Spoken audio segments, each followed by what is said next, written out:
Kwenye picha zangu mimi nikakutana na hii picha hapa ambayo imetengenezwa na akili mnemba. Wanasema ni AI. Na ukiachana na kwamba imetengenezwa na AI, lakini ilikuwa inakaa mjadala fulani hivi kanaendelea. Tukitazama hii picha tunaona nyota 7 wa Manchester United, lakini katika hao 7, 6 waliokaa wote waliwahi kupita Manchester United kama wachezaji. Sasa wanasema katika huo mjadala kwamba mmoja asimame aweze kumpisha Bruno Fernandes ili aweze kukaa. Tukitazama hii picha hapa, wachezaji ambao wamekaa mwanzoni kabisa ni Wayne Rooney, anayemfuata ni Paul Scholes, naye alishawahi kupita Manchester United.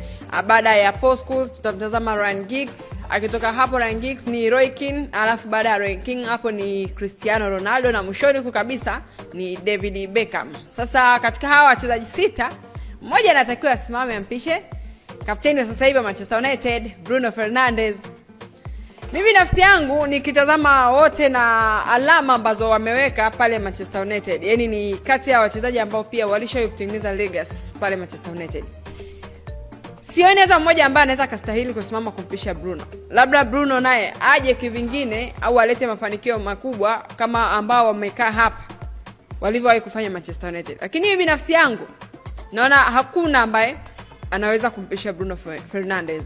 Sio Cristiano Ronaldo, sio Wayne Rooney, sio Paul Scholes, sio David Beckham, sio wachezaji kama wote ambao unaweza kutazama hapo. Kwa hiyo mimi nadhani bado Bruno Fernandes, licha ya kwamba ni mchezaji ambaye amekuwa na wakati mzuri sasa hivi katika kikosi cha Manchester United, lakini bado, labda niambie kwa upande wako wewe, ni nani unadhani anaweza kasimama hapa akampisha Bruno Fernandes?